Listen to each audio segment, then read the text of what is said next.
اچھا حبیب صاحب، وزیر قانون ناظر مزید تارڑ صاحب کا بھی ایک سٹیٹمنٹ آیا ہے. انہوں نے کہا ہے کہ نظام کی بہتری کے لیے 26ویں ترمیم ہم نے کی، ضرورت پڑی تو ہم مزید بھی قانون سازی کر سکتے ہیں. کچھ دن پہلے فیصل بابڑا صاحب بھی کہہ رہے تھے کہ 27ویں ترمیم بھی آئے گی، 28ویں ترمیم بھی آئے گی، اور ساری ترمیم ویسے ہی پاس ہوں گی جیسے 26ویں. ایک تو یہ ہے کہ کچھ چیزیں تاریخ کے لیے کہی جاتی ہیں، کچھ چیزیں اس لیے کہی جاتی ہیں کہ تاکہ آپ ان سے اپنا فاصلہ ظاہر کر سکیں.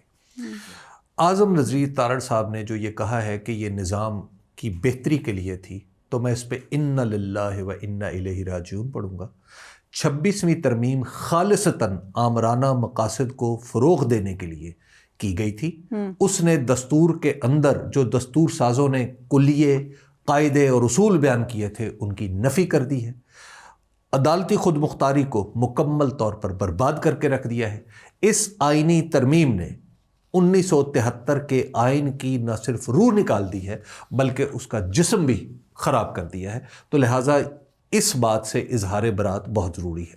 تو اس وقت جب دستور کو اتنا بگاڑنے، توڑنے، مروڑنے والی ترمیم کی جا سکتی ہے تو اور بھی کر لیں، 27ویں کر لیں، 2700ویں کر لیں.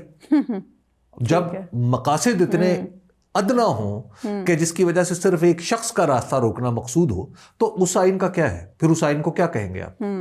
ٹھیک.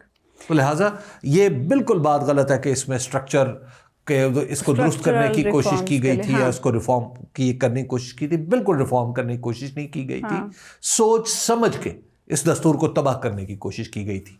اور اس میں یہ یاد رہنا چاہیے کہ اس میں پاکستان تحریک انصاف شامل نہیں تھی، پاکستان مسلم لیگ نون، پاکستان پیپلز پارٹی، متحدہ قومی موومنٹ اور آئین کے فریمرز کی اولاد جناب حضرت مولانا فضل الرحمان شامل تھے. یس. جب اس میں بلاول بھٹو زرداری صاحب شامل تھے تو آپ یہ بھی آئین کے فریمرز کی اولاد. یس، بالکل بالکل.